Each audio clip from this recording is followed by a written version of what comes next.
Hey guys, welcome back. So with our recent talks on Avengers Forever, as we approach the multiversal war, we'll also be getting the return of the Avengers 1 million BC. And there's a particular part about their return that I wanted to cover first before we reach Avengers Assemble Alpha, because initially I was gonna make this a segment of that video, but then I was like, nah, this gotta be its own thing. Because in Avengers 1 million BC, issue 1, Jason Aaron has cleared up the debate on who Thor's actual mother is. And I mean, we've had this discussion before, but this time around, Jason Aaron has just cleared up a few of the mixed signals that we've been getting. And whether this was by choice or by force at the time, I don't know. But nonetheless, we got it, and I didn't want to go any further without creating the space where we can have a conversation about it in the comments. But before we get started, if you're new to the channel, be sure to subscribe to catch the spills every week. And don't forget to hit that bell up top so we can squat up in the comments for the first hour.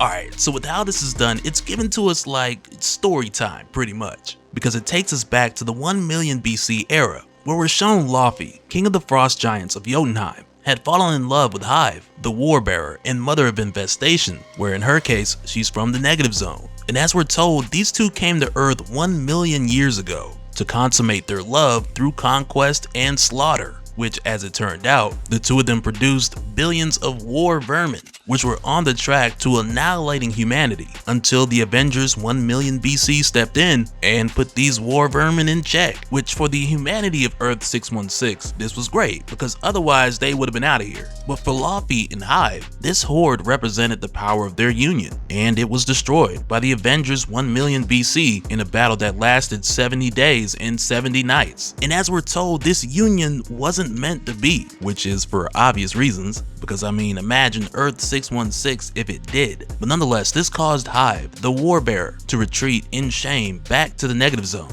And for Laufey, his rage became a roaring blizzard, and that day he swore a blood debt against all the gods and man-beasts of Midgard, vowing that one day he would return and turn this world into ash and slush. But soon after this battle was over, the Avengers of this time would discover the price that they would pay for this victory, which in this case was the death of the first Black Panther, Mosi, who the Phoenix described as the best of men, and she even went on to say, may the men of this world grow up to be as he was. But for Odin, who at this time 1 million years ago was still very far removed from having much of any empathy towards humanity, he told the Phoenix on this day that the Panther fought well, but much like she said, he was just a man, and it's best that the Phoenix doesn't get too attached to any of them because they don't last long.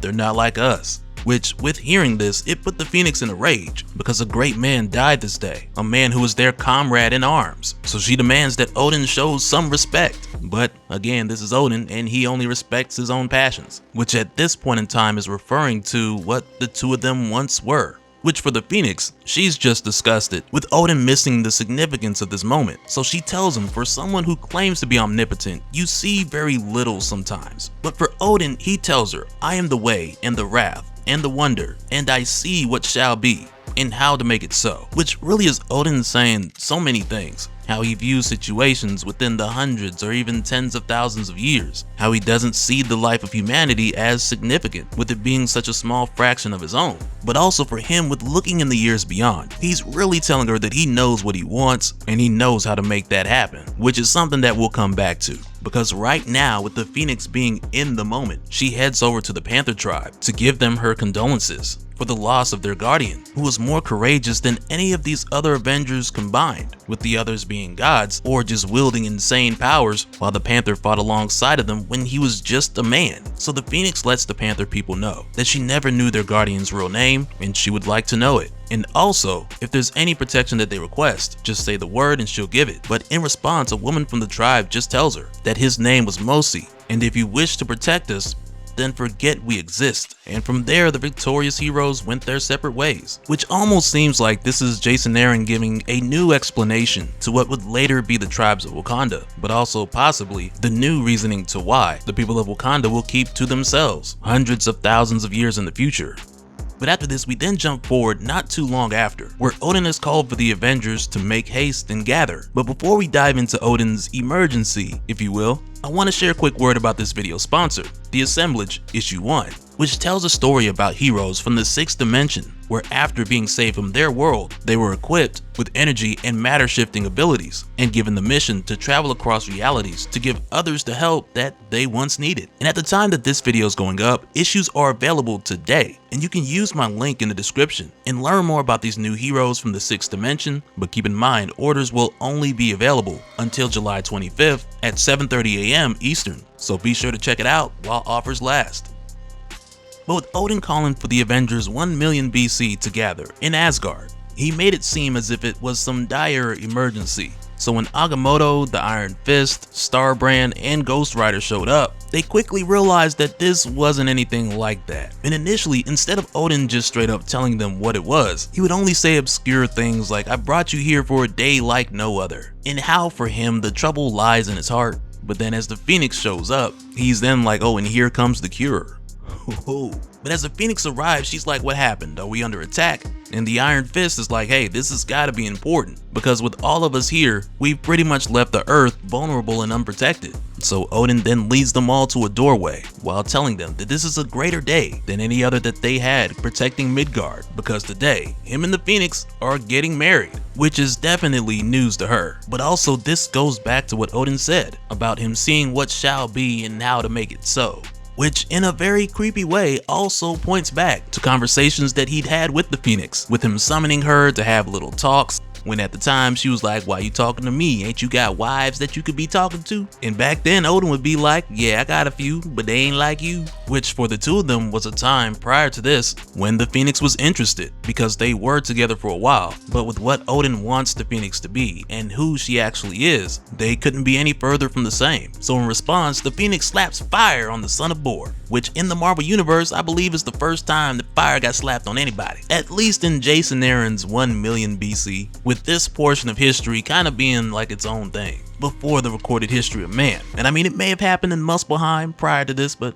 who knows. But for the Phoenix, she just tells Odin that he's a fool of a god, and for Odin he's just like, "Well, I don't understand," which for him, I get it. He's the king, he just gets what he wants, he just doesn't know any different. But the Phoenix understands this too, and she's like, "He never will." And immediately after, the Phoenix shoots out of Asgard, heading to Earth with the intention of leaving everyone and everything here. But she hesitates before taking off, because she knows if she leaves, the Earth will wither before it blooms. And even now, the host, Firehair, could feel the stars calling, and the Phoenix entity wanted to spread her wings and fly to new worlds, but she couldn't leave before she left this world in better hands than what it's in now. And not too long after, we find that the Phoenix approached Gaia, the goddess of Earth, with a proposal, because the Phoenix knew that it couldn't stay on Earth for too much longer without succumbing to its true nature and consuming this world with fire. But she can't just leave, because after she turned down Odin's hand in marriage, he turned his back on humanity. But since Odin's been asking a lot of other goddesses to marry him,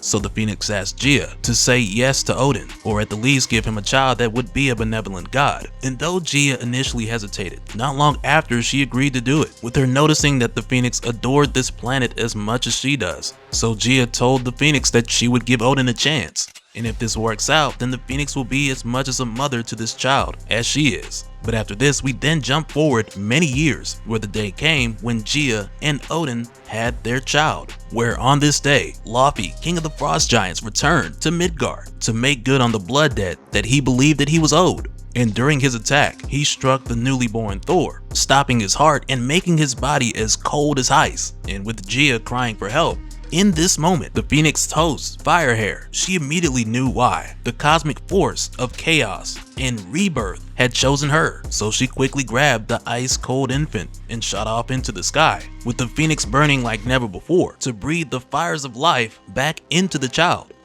of the goddess of Midgard, the Allfather of Asgard, and the firebird from beyond the stars, for a child whose first breath was a flame and thunder in the skies of Earth, a child who would be named Thor. But soon after, with the Phoenix returning young Thor to Gaia, Odin told the Phoenix that he's taking his child to Asgard, and that the Phoenix needs to stay away from his family. So going forward, the Phoenix left, but every time she heard the sound of thunder, it reminded her of this day, and it was too much for her to bear. And so now real quick, I want to give a special shout out to all the patrons. Thank you guys for all of your support, and for anyone who's new here who wants more information on how to support the channel, I got a link below. or you can go to patreon.com/dopespill. But that'll do it for this one, guys. Let me know your thoughts down in the comments below. This should be interesting. And we'll do it again on the next one. Alright, later.